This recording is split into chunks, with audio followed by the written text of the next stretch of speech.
कुछ व्रत या कुछ श्रद्धा या कुछ पाखंड ऐसे होते हैं, अगर घर का मुखिया होने के नाते उस बात को अगर वो मुखिया अपने घर पे रखता है, तो उस बात को ज़्यादा महत्व दिया जाता है। तो करवा व्रत एक ऐसा व्रत है, अगर मैं वो व्रत रखती हूँ, तो मेरे पति की उम्र वहाँ पे बढ़ती है।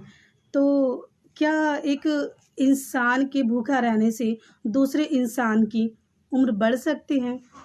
अगर एक इंसान के भूखा रहने से दूसरे इंसान की उम्र बढ़ती, तो मुझे नहीं लगता कि हमारे भारत देश में जो मेरी मातृशक्ति या महिलाएँ या मेरी जो बहन है, वो विधवा होती।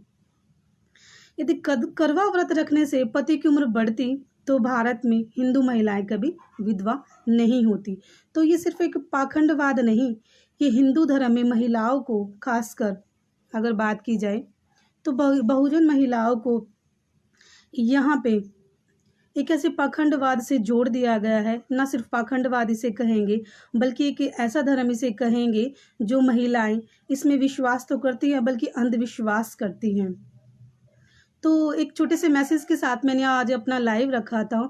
तो जितने भी मेरे क्रांतिकारी युवा साथी हैं जो मेरी वीडियो को सुन रहे हैं, मैं अनुरोध करना चाहूँगी घर का मुखिया होने के नाते, एक भाई, एक पिता, एक पति होने के नाते, कि आपके घर में जो महिलाएं ये व्रत रखती हैं, कि उन्हें एक मुखिया होने के नाते अगर परिवार में कोई बात रखी जाती है, तो उस बात का ज़्यादा तवज्जो रहता है, उस बात को ज़्यादा अहम तरीके से परिवार के बाकी सदस्यों द्वारा माना जाता है।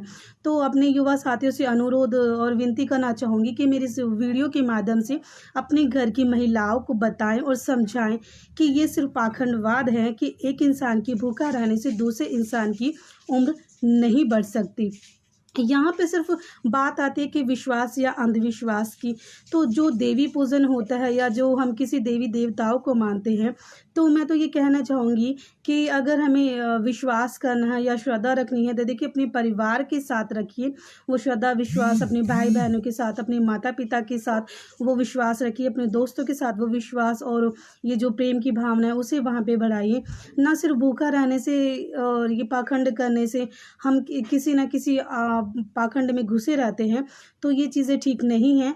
एक विश्वास की अगर कहीं पे जोत जगानी है, तो एक जो हमारे समाज में कहीं न कहीं कमी है, जो पाखंडवाद हमारे समाज में है, जो अंधविश्वास हमारे समाज में है, एकता वहाँ पे लानी चाहिए। और बहन बेटियों की इज़्ज़त और मान सम्मान की यहाँ पे अगर बात की जाए, तो वो हमारे समाज में बहुत ज़्यादा कमी है। तो मैं आप लोगों से गुजारिश करना चाहूँगी, जो करवा व्रत अपनी महिलाएं हम कल रखने वाली हैं, जो भी महिलाएं इसे रखेंगी, हालांकि मेरे परिवार में ये नहीं होता है और इन चीज़ों को मैं बिल्कुल नहीं मानती हूँ, तो आप सबसे अनुरोध करना चाहूँगी इस पाखंडवाद से निकलें और अपनी बहन बेटियों महिलाओं को समझाएं। अगर आप इस चीज़ की शुरुआत करेंगे, तो ये चीज़ें बहुत दूर तक जाएंगी और उन लोगों को समझ में भी आएंगी। एक छोटे से मैसेज के साथ मैंने आज अपना लाइव रखा था।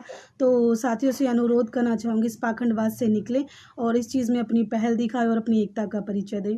आप लोगों ने मेरी बात को सुना, इस चीज़ के लिए बहुत बहुत धन्यवाद। फिर भी यही बात बोलूँगी कि पाखंडवाद एक ऐसी चीज़ है जहाँ पे इसे सिर्फ बढ़ाया जा सकता है। अगर शुरुआत करनी है तो अपने घर से करिए। जितने भी मेरे क्रांतिकारी साथी अभी जुड़े हैं, तो आप सबसे अनुरोध करना चाहूँगी इसकी पहल अपने घर से करिए और हो सके तो शुरुआत कीजिए। और जिस बहन बेटी को या जिस महिला को अगर मेरी ये बात बुरी लगे, तो इस बात पे चिंतन कीजिए।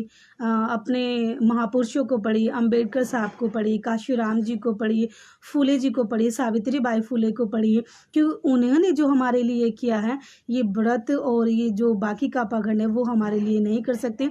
अगर किसी साथी को मेरी बात बुरी लगी तो मैं क्षमा चाहूँगी।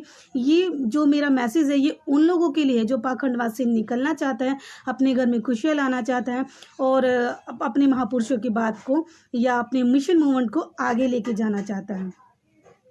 धन्यवाद साथियों। इस वीडियो को ज़्यादा से ज़्यादा शेयर करें और उन लोगों तक पहुँचाएं जहां इन लोगों को इस वीडियो की ज़रूरत है।